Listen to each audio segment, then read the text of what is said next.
Side तो क्या ऐसा पकड़ना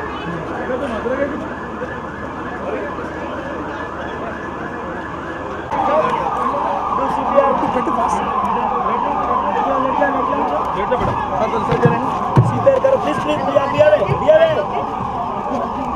राइट साइड सर थोड़ा हैंड एम्बो एम्बो है तो एम्बो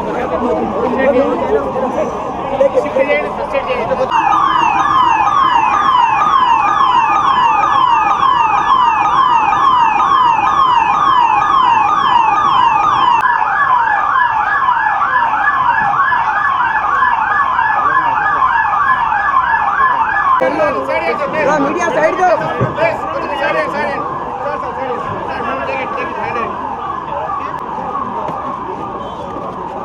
take it चलो take it साइड नहीं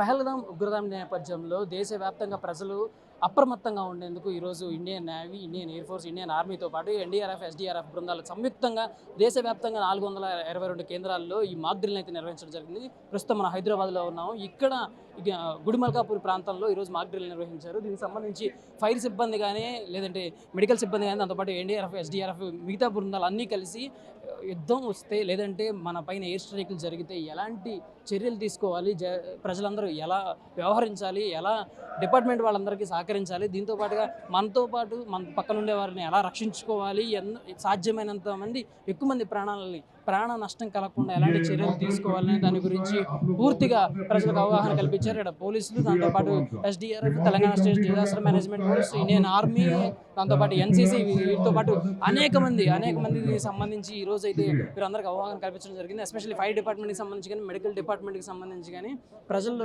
ఈ అవేర్నెస్ని క్రియేట్ చేయడానికి బాగా ఈ మాక్ డ్రిల్ ఉపయోగపడినాయి అని చెప్పేసి ప్రజలు అంటున్నారు. అయితే మాక్ డ్రిల్స్ ప్రజల్లో పూర్తి స్థాయిలో అవగాహన కల్పించడంతో పాటు అసలు మాక్ డ్రిల్స్ నిర్వహించాల్సినంత ఆవశ్యకత గురించి కానీ, దాంతోపాటుగా ఎమర్జెన్సీ పరిస్థితుల్లో అసలు ప్రజలు ఎలా వ్యవహరించాలి, ఎలా వ్యవహరిస్తే మనం ప్రాణ నష్టం నుంచి కానీ, ఆస్తి నష్టం నుంచి కానీ ఎక్కువ బయటపడే అవకాశాలు ఉన్నాయి. దీంతో పాటుగా మన చుట్టుపక్కల ఉండే ఎవరిని రక్షించడమే మన ప్రధాన బాధ్యత. దాంతోపాటుగా మన చుట్టుపక్కల ప్రాంతంలో అసలు ఎయిర్ స్ట్రైకులు జరిగితే మనం ఎలాంటి సెక్యూరిటీ ప్లేస్, అంటే సేఫ్టీగా ఉండే ప్లేస్లకి ఎలా వెళ్ళాలి, ప్రభుత్వంతో పాటు అధికారులకు వీరందరికీ ఎలా సహకరించాలనే దానిపైన పూర్తి స్థాయిలో అవేర్నెస్ క్రియేట్ చేశారు. దీనికి సంబంధించి దేశవ్యాప్తంగా ఈరోజైతే ఈ మాక్ డ్రిల్ నిర్వహించడం జరిగింది. అయితే దీనికి సంబంధించి ఉన్న ఉద్రిక్త పరిస్థితుల నేపథ్యంలో ఈరోజు జరిగిన ఎయిర్ స్ట్రైక్కి సంబంధించి పాకిస్తాన్లోని మొత్తం 9 ప్రాంతాలు, దీంతోపాటు పాక్ ఆక్రమిత కాశ్మీర్తో పాటు పాకిస్తాన్లో మొత్తం 9 ప్లేసులు ఉగ్ర స్థావరాలపై ఈరోజు దాడి జరిగిన నేపథ్యంలో పాకిస్తాన్ నుంచి ఎలాంటి కౌంటర్ అటాక్ ఉండిద్ది, కౌంటర్ అటాక్ జరిగితే మన దేశ ప్రజలను ఎలా కాపాడుకోవాలనే దానిపైన పూర్తి స్థాయిలో రక్షణ కల్పించడానికితో పాటు పూర్తి స్థాయిలో అవేర్నెస్ ఎలా క్రియేట్ చేయాలనే దాని గురించి కూడా ఈరోజు పోలీసులు, మిలిటరీ, దాంతోపాటు ఇండియన్ ఆర్మీ అధికారులు కూడా ఈరోజు అవేర్నెస్ క్రియేట్ చేయడం జరిగింది. కెమెరా పర్సన్ రాజేంద్రతో Lingareddy, One India news, Hyderabad. Subscribe to One India and never miss an update.